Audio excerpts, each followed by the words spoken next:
Javier Cepeda Orozco es consejero empresarial y es director general de 3 compañías del ramo tecnologías de información. BIOS instala 2007 a la fecha, GetUp 2018 a la fecha y Anagrey del 2017 a la fecha. La compañía BIOS se ha posicionado como la tercer mejor empresa en todo México, con el mayor número de ventas de software empresarial sobre 6,000 competidores. En GetUp se desarrolló la primera app tanto en México como América Latina, para que el usuario de software empresarial pueda solicitar sus servicios en pocos segundos y desde su celular. Como consejero empresarial, apoya a negocios con la implementación de procesos, softwares y guía los pasos de directivos para el desarrollo y crecimiento de las empresas. Es colaborador y líder de opinión en diferentes medios de comunicación, con temas contables, fiscales, tecnológicos y de negocio. Javier Cepeda Orozco se encuentra con nosotros en nuestro estudio. Comenzamos.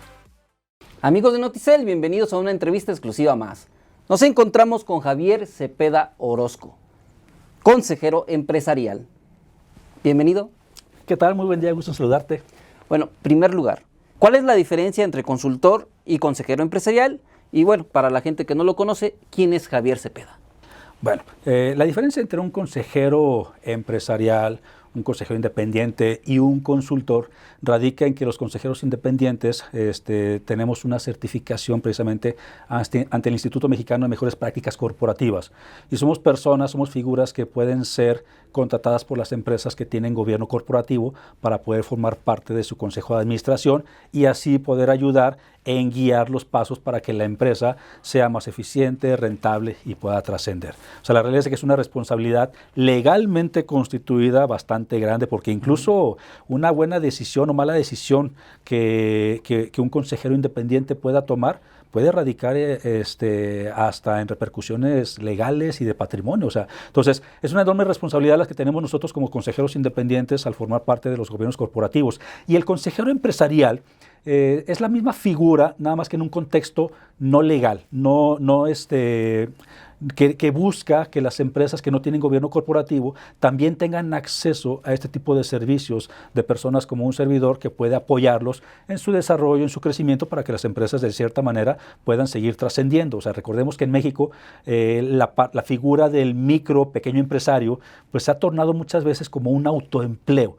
Y que difícilmente conocemos todos los temas, todas las áreas y que nos especializamos en todas las áreas. Regularmente conocemos a los empresarios que son muy buenos en la fabricación, son muy buenos en la comercialización, pero de cierta manera también hay otras áreas como contabilidad fiscal, finanzas, comercial, que nos puede doler. Entonces ahí es donde entra la figura, por ejemplo, de un servidor como consejero empresarial. Y Javier Cepeda precisamente es esto, o sea, un consejero independiente, consejero empresarial que tiene más de 17 años de trayectoria profesional y que, como en este caso, comparto diferentes temas de interés contable, fiscal, de negocios a través de medios de comunicación, y que de esto sirve también para llevar a las personas y a las empresas un proceso de formación y de capacitación continua en diferentes áreas de las empresas. Es un año difícil, tiene nuevos retos, las cuestiones fiscales, pero también hay nuevos retos en cuestión de recuperación económica. Las empresas, ¿qué tienen que hacer este año? Bueno, de entrada 2022 es un año que va a quedar marcado por el tema de los retos financieros. La realidad es de que hoy marzo pareciera que no termina la cuesta de enero, e incluso así los analistas financieros nos lo dicen, que esta cuesta de enero, que debió haber concluido hace un par de meses, todavía seguirá un tiempo más, y todo esto tiene repercusión a través de lo que es el factor de inflación, que por cierto tenemos la inflación más elevada desde 1985, estamos hablando del 7.28%. Por otro lado, si le sumamos el conflicto que hay en Ucrania con la invasión de Rusia, y que esto de cierta manera, aunque pareciera que no nos afecta, incluso nos afecta hasta el poder ir a la tienda, el poder ir a comprar un kilo de tortillas, el poder ir a la esquina a comernos unos tacos. O sea, y la gente dice, o sea, ¿cómo es que el tema que está pasando en Ucrania me puede afectar en una comida, en una salida a comer tacos? Porque recordemos que Ucrania es uno de los países mayores productores del tema de maíz, y que de cierta manera, al tener esta invasión en estos momentos, pues lógicamente hay una escasez, hay un incremento en precios. Entonces, todos estos conflictos, aunque parecieran lejos realmente nos van a afectar. Y por cierto, ahorita que ya lo estamos viendo en el aumento considerable en los precios de las gasolinas. O sea, ve en este momento a cualquier gasolinera y ya se siente precisamente el precio del aumento de los combustibles. Entonces es un año lleno de retos. Empezó 2022 con un aumento en el salario mínimo del 25% que prácticamente el gobierno federal lo impone. Hay nuevas reglas, nuevas regulaciones. El tema de los cambios fiscales, a final de cuentas, lo mencionamos hace un momento, es un tema de control. La realidad es de que no existen en este momento cambios estructurales en materia fiscal, sino más bien cambios que buscan que en este caso la autoridad fiscal pueda controlar aún más a los contribuyentes. Tenemos, por ejemplo, una nueva versión del CFDI, que es la facturación electrónica, la nueva versión 4.0, que prácticamente ya el SAT dijo, ¿sabes qué? Hay una prórroga para que puedan hacer la transición para el mes de julio. Precisamente ayer se da a conocer que la obligación del complemento de la carta aporte, otra obligación fiscal y que ha causado muchos dolores de cabeza con los contribuyentes, se prorroga hasta el 1 de octubre. O sea, son cambios que de cierta manera buscan tener un mayor control de los contribuyentes. Recordemos también que a partir del 2022 hay un nuevo régimen, en este caso el simplificado de confianza, en el que los contribuyentes sí van a pagar un poquito de menos impuestos, particularmente hablando del impuesto sobre la renta, pero van a estar mucho más controlados por parte del fisco. ¿Por qué? Porque ahora en el caso de las declaraciones, pues prácticamente lo que aparece en la declaración que tiene que presentar el contribuyente, ya no la puede modificar. O sea, el SAT está diciendo exactamente qué es lo que tienes que pagar. Y el contribuyente, a pesar de que quiera hacer modificaciones y aclaraciones, pues prácticamente no lo puede hacer. Entonces, son puntos de equilibrio que tenemos que estar sobrellevando en este 2022. Y sí, el tema financiero va a ser un tema en el que los empresarios vamos a tener que poner mucha atención porque va a ser bastante complicado este año. ¿Y cuáles serían los pasos de llevar a los empresarios para poder enfrentar estos retos? Los secretos, los tips, los secretos secretos, que realmente no es buscar el hilo negro. Yo lo mencioné casi hace 2 años, cuando empezó la pandemia. ¿Quién diría que ha pasado ya tanto tiempo? Cuando nos dijeron que iban a hacer una cuarentena de 40 días, pues prácticamente se convirtieron en 2 años. Y yo lo mencioné en abril del 2020, yo generé algunos videos con tips, consejos, y los sigo promoviendo esos consejos. Por ejemplo, los empresarios, indistintamente del tema de pandemia o no, pero sí por la actualidad que está sucediendo, en este caso la situación financiera a nivel mundial, tenemos que buscar cuidar no solamente el incrementar las ventas de nuestras empresas, tratando de conseguir más nuevos clientes. No, la realidad es de que ahorita va a ser muy complicado el conseguir más y nuevos clientes. Más bien tenemos que empezar desde adentro. Yo empezaría cuidando el tema del gasto y lo divido en 3 grupos el tema del gasto. Primero, ¿cuáles son los gastos estrictamente indispensables para tu negocio que se tienen que quedar? Segundo, ¿cuáles son los gastos cuáles son los gastos que no son estrictamente indispensables y que los tienes que retirar? Los que se conocen como gastos superfluos, o sea, gastos innecesarios. ¿Cuáles son los gastos estrictamente indispensables pero que pueden esperar a un mejor tiempo? La compra de un nuevo equipo, maquinaria, que no necesariamente tenga que ser en este momento y que pueda esperar. Quitando los 2 últimos tipos de gastos, yo me quedo con los gastos estrictamente indispensables, que probablemente al concentrarme solamente en esos, ya hice una disminución inicialmente de los gastos, quitando los estrictamente indispensables pero que pueden esperar y quitando los que no son necesarios. O sea, probablemente en ese punto ya hice un ahorro. Y se podían sorprender, porque cuando nos ponemos a revisar concepto por concepto de lo que gasta la empresa, hay ocasiones en que hay muchos gastos que sí podemos ahorrar. Con los estrictamente indispensables yo te diría, el proveedor, el producto o la solución, el precio, ¿es el necesario? ¿Es el acorde a lo que quiere tu empresa?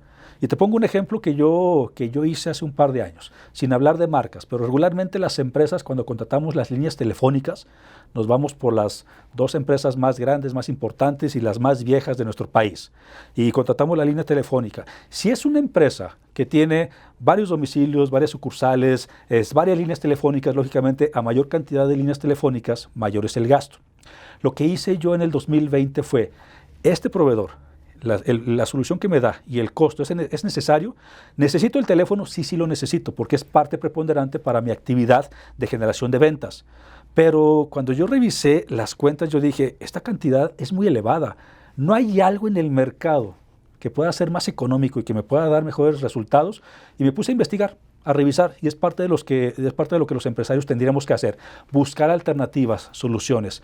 Y hoy por hoy, más allá de las compañías de siempre, hay una telefonía en la nube que la gente se pregunta, ¿qué es la telefonía en la nube? Es la misma telefonía, solamente que en vez de tener un conmutador físicamente en tu oficina, está un conmutador, por ejemplo, montado en los servidores de Amazon o de otras compañías de seguridad cibernética a nivel mundial o con resguardo de información.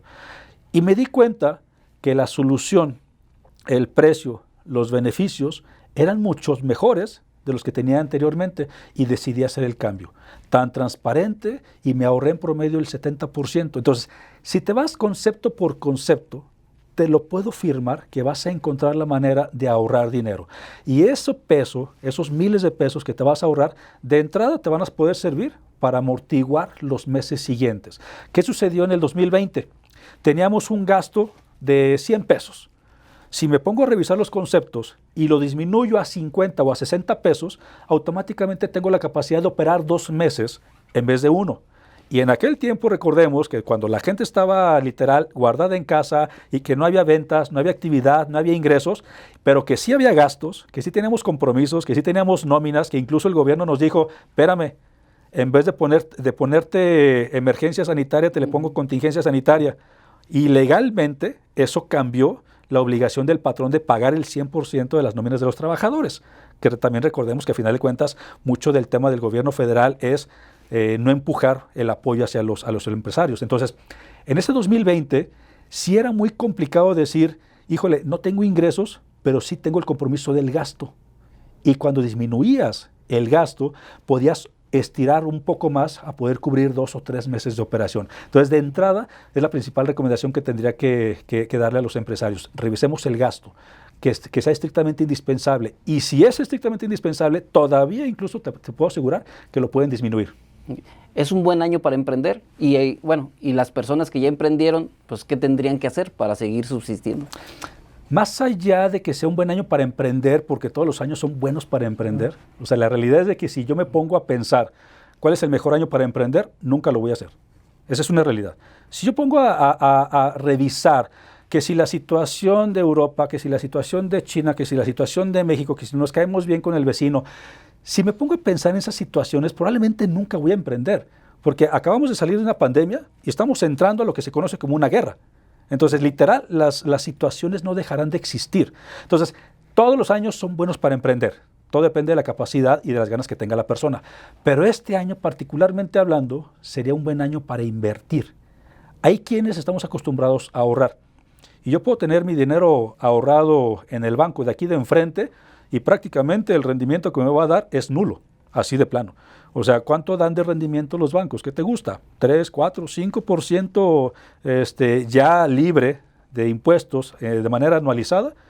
Este es un buen año para invertir en negocios, en bienes raíces, en otras alternativas que me puedan generar mayor rendimiento. Por ejemplo, a pesar de que incluso la criptomoneda en este momento ha caído, se ha devaluado su precio, sigue siendo un producto bastante interesante para invertir. Aquí lo importante es, yo prefiero 1000 veces que mi dinero esté circulando a través de diferentes esquemas, a través de diferentes estrategias, a través de diferentes giros, que tenerlo parado. Entonces, siempre va a ser un año para emprender, pero hoy particularmente es un buen año para invertir. ¿Por qué?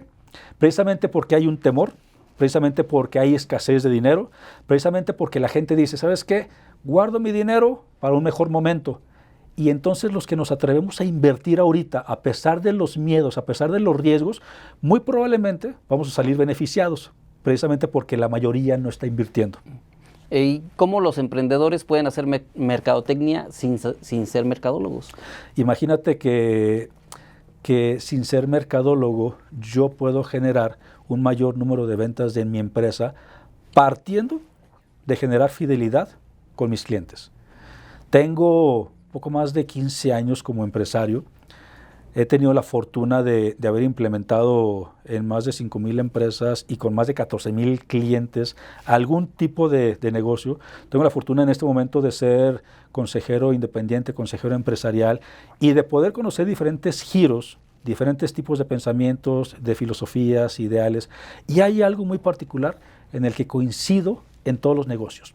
mantener la fidelidad del cliente te cuesta mucho menos que buscar clientes nuevos. Por ejemplo, en la actualidad, el hecho de que un cliente se quede contigo particularmente no depende del producto o del precio que le puedas dar, sino de la experiencia que le puedas generar. Si una persona llega aquí a tu establecimiento y desde la entrada el guardia de seguridad, con malas caras, malos gestos, malos modos, anótate, regístrate, pásate allá a la vuelta y no te doy más información, desde ahí la percepción, desde ahí la experiencia del consumidor es una experiencia desagradable y que muchas veces en esos casos decidimos no regresar. ¿No te pasa, por ejemplo, que vas a un restaurante y con el simple hecho del cómo te trató un mesero, que te dio tu espacio, que te dio las recomendaciones, que te dijo casi cómo lo prepara el chef, es más, casi te lleva a la cocina para que veas su modo de preparación? O sea, ese tipo de personas que hacen tu experiencia mucho más agradable. Probablemente no te acuerdes de todo lo que te dijeron, pero te vas a acordar del cómo te trataron. Entonces, hoy por hoy los clientes agradecen la experiencia. Es más, tenemos que aprender a venderle a todas las generaciones, porque hoy por hoy estamos vendiéndole a un universo totalmente diferente de generaciones. E incluso debemos de saber cómo llegar a la generación nueva. Las nuevas generaciones no compran un producto, las nuevas generaciones compran recomendaciones. Si tú pones a unos chavos de 20, 25 años a que busquen, que van a ir a la playa y que busquen un hotel, probablemente te van a encontrar 5 hoteles con precios muy similares entre sí. Pero ellos no se van a ir tanto por el precio, que es un factor importante. Van a bajar y van a buscar las reseñas, las recomendaciones y los comentarios de quienes han asistido a esos hoteles. Y por más bonito que se vea un hotel, si tiene recomendaciones negativas, definitivamente en ese hotel no se van a hospedar. Entonces, más allá de buscar ventas por fuera y cómo genero marketing y cómo genero un mayor número de leads, de prospectos, que es importante dentro de un proceso mercadológico, primero tenemos que comenzar desde dentro de casa. Por ejemplo, alinear a todos los colaboradores con una estrategia que entre todos definamos, la estrategia de experiencia del cliente.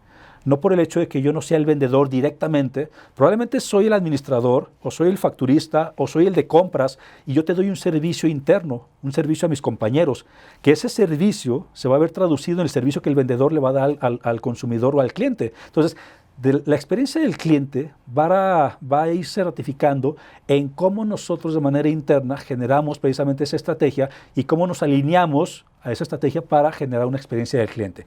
Y además, en ese sentido, yo te podría dar algunos tips de cómo hacer mercadotecnia y ser mercadólogo, aclarando que los mercadólogos hacen una chamba bastante padre. Yo tengo grandes amigos, compañeros, colaboradores que trabajan conmigo en el área de mercadotecnia y que son responsables prácticamente de todo el desarrollo y crecimiento de las empresas. Pero también me queda claro, y lo he dicho muchas veces, hay empresarios que vamos empezando, que no tenemos los recursos financieros necesarios, o pagamos nómina, o pagamos renta, o pagamos un mercadólogo, y que de cierta manera también tenemos que ir aprendiendo cómo se hace esta chamba. Entonces, no le quiero quitar el trabajo a los mercadólogos, pero ¿cómo puedo yo hacer mercadotecnia sin ser mercadólogo? Por ejemplo, hay un concepto que se denomina marketing por recomendación.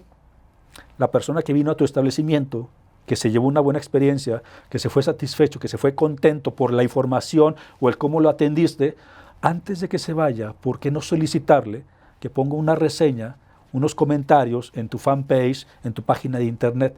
¿Esto qué es lo que va a lograr?